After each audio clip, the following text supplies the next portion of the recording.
Hi, have you heard the saying that all health begins in your gut? Well, let's talk about how we can start to eliminate foods to get to the bottom of what's bugging your gut. Welcome to my YouTube channel. My name is Sara Peternell. I'm the owner of Family Nutrition Services in Denver, Colorado, and I'm also the creator of the Nourished and Renewed with Hashimoto's program, which is coming soon. Check out the link at the bottom of this video so you can join the waitlist and get all of this information plus tons more. So today I'm talking about food elimination and how this can be helpful in healing a leaky gut. All right, so there's a couple things that you need to know. If you have Hashimoto's, you probably have a leaky gut. And if you have an autoimmune condition, you probably have a leaky gut. If you have chronic digestive symptoms and complaints like IBS, irritable bowel syndrome, constipation, diarrhea, urgency, frequency, bowel incontinence, if you have these problems, you probably have a leaky gut. So one of the first things that you can do to help your health and to help heal your body is to do what I like to call the basic elimination diet. I'm going to give you some of the kind of foundation information. Again, this is something that I go over in Nourished and Renewed, so you can join that program and learn more. But the best way to do an elimination diet is just to kind of jump right in, and you will be surprised at the health problems that you may be able to solve. Did you know that other ailments like asthma and migraines and mood disorders and skin issues really could be the result of a food sensitivity or a food intolerance? So food sensitivities, they wreak GI havoc. They actually kind of mess up our guts when they are creating, food intolerances are creating inflammation at the digestive level. Okay, so what happens if you are eating foods that you are sensitive to? Well, the first thing is that it can throw off gut bacteria and enzymes. It can cause poor functional digestion. It can allow infections to kind of flourish. And also it creates this process of chronic inflammation that is not just isolated to your digestive tract, but that is really kind of a systemic inflammation and can cause problems throughout your body. Food sensitivities have been shown to decrease stomach acid, have been shown to either speed up or delay the movement of food through the digestive tract. This is called your peristalsis, and food intolerances can affect that. Food intolerances also are responsible for malabsorption and malnutrition. Also changes to your immune system. Like I said, the possibility of developing autoimmunity because of leaky gut and food intolerances. Food sensitivities can also lead to a microbial imbalance, meaning that you have dysbiosis of the good bacteria and the bad bacteria, and they're just not getting along very well. And also this whole concept of leaky gut. There are usually some telltale signs of leaky gut, but I will be honest with you, not everybody has symptoms.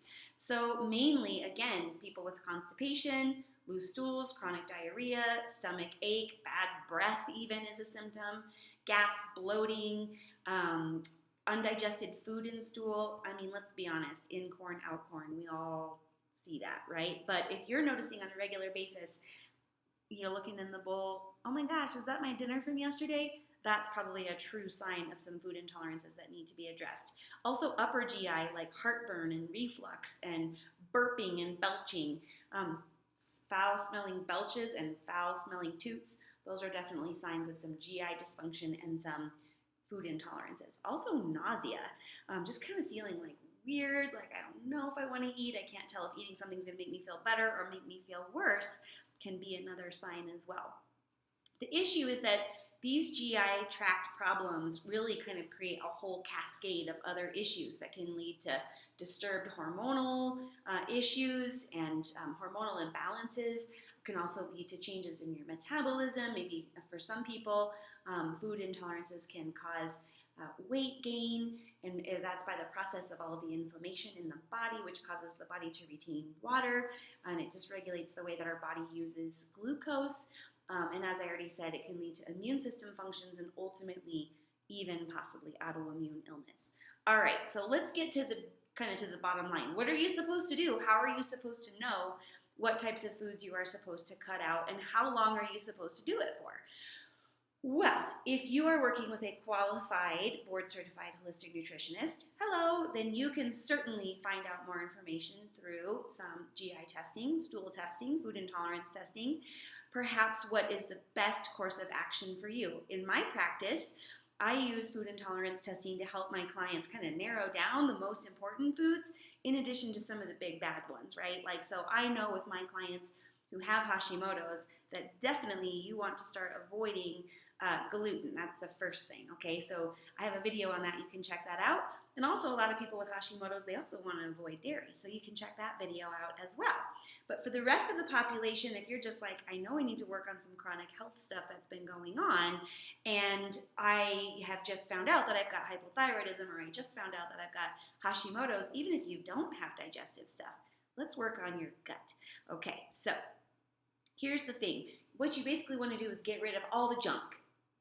If only it were that easy, right? You want to eliminate all of the processed, packaged, manufactured foods with additives, sugar, refined flours, refined oils, refined sugars. You want to get all that stuff out of the diet. That's the first thing, right? So you want to go kind of like hardcore Mother Nature pure with your diet. You want to focus on the foods that are like, supposed to be eaten the way that they look, like an apple versus the apple pie, right? So staying focused on plant-based as much as possible, pretty much every fresh fruit you can consume.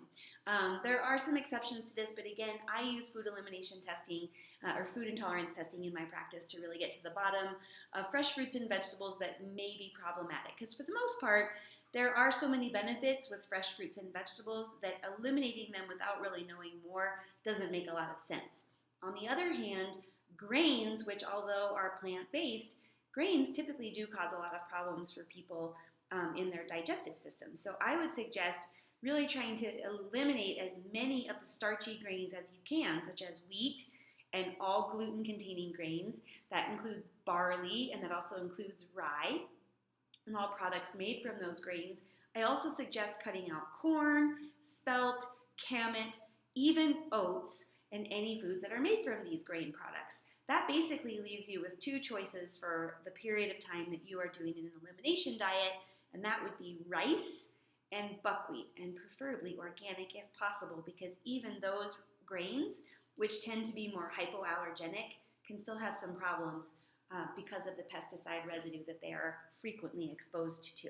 Now, a lot of people when they're doing an elimination diet, they know they need to eliminate legumes and beans, because we all know the song, beans, beans, the magical fruit, the more you eat, the more you chew, right? So if these are causing problems for you, by all means, it's time to get rid of them. Nuts and seeds, generally speaking, even though they are a very healthful food, they do have some irritation components, and they can be difficult to digest for some people as well.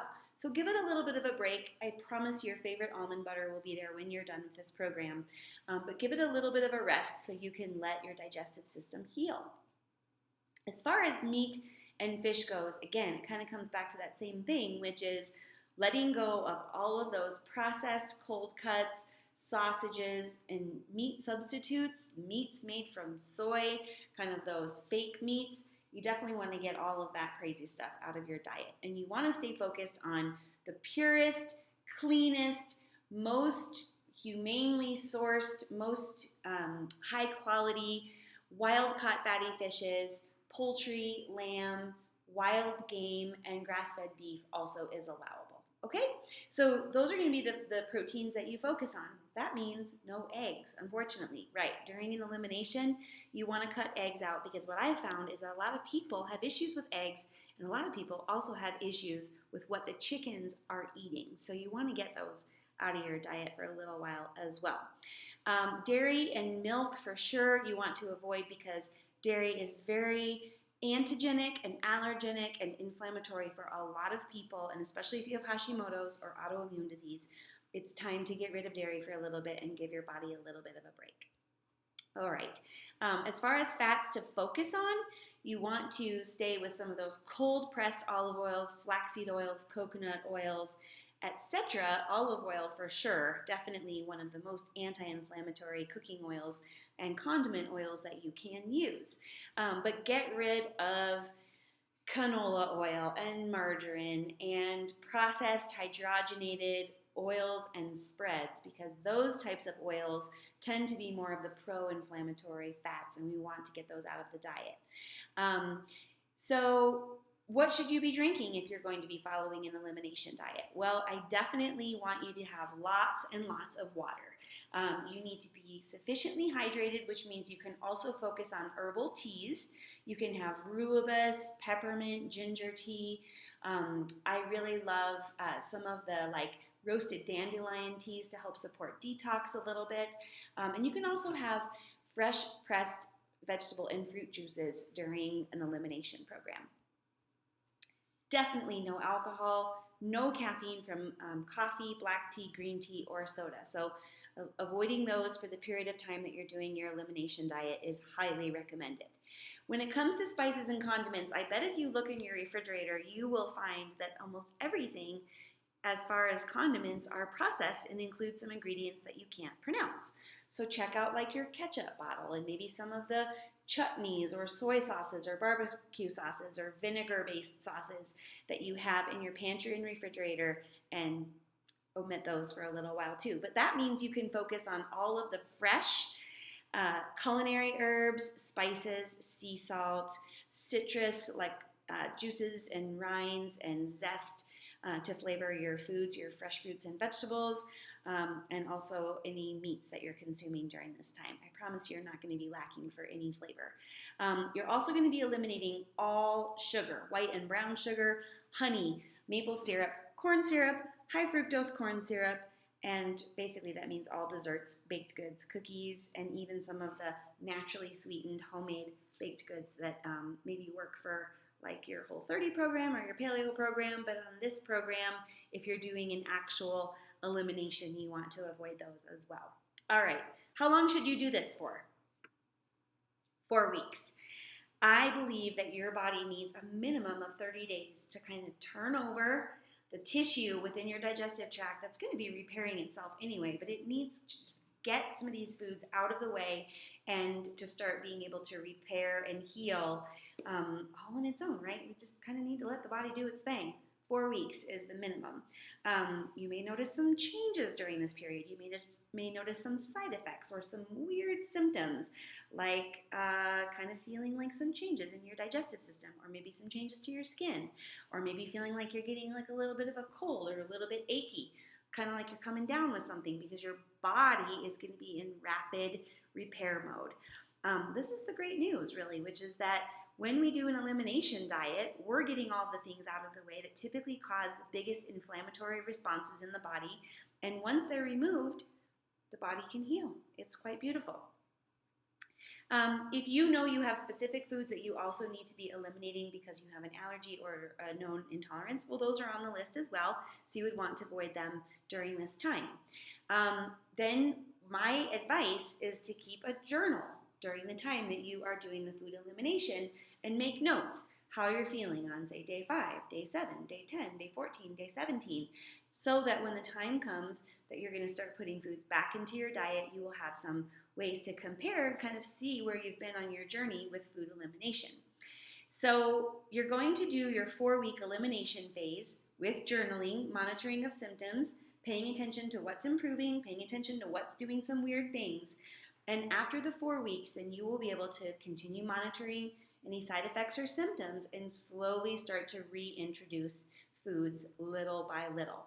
So the way that you will introduce these foods is basically kind of, working from some of the most complex foods that you've eliminated down to the most simplistic. So the most complex ones are going to be like the grains and dairy, nuts and legumes, and then you're going to slowly start to work in some other foods as well. You want to save sugar, alcohol, and caffeine for the end because we know that those are so inflammatory that as you're introducing some of the other foods, the sugar, caffeine, and alcohol can actually interfere with reintroducing of the other foods.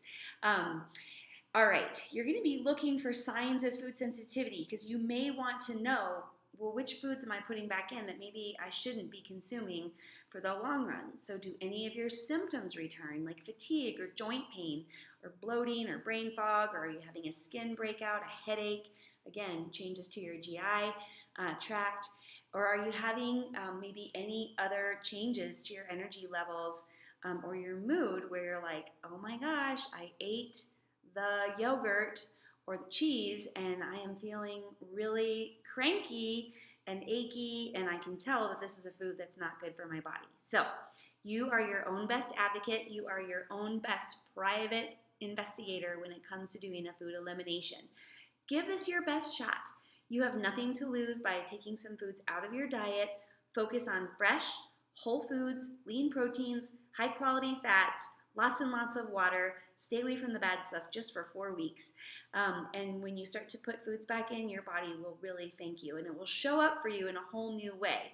You may notice that, hey, gosh, I can kind of live without that cheese. I'm good without gluten. I'm fine without sugar for a little while longer and continue to reap those benefits after doing the food elimination. So many people find that when they do a food elimination program, it really is the answer to all of their questions. Yes, there are tests. Yes, there are other more advanced tools, but really the gold standard when it comes to, is this food right for me or not, is an elimination diet. So thank you so much for watching. Sign up for Nourished and Renewed and you can get, this is just the crash course. Find out what you can get when you sign up for Nourished and Renewed in a multi-part series all about food intolerances, food elimination, food reintroduction, and how to live your best life possible with Hashimoto's. Thanks for subscribing to my YouTube channel. Thank you for liking and sharing these videos. I'll be back with more information soon. Have a great day.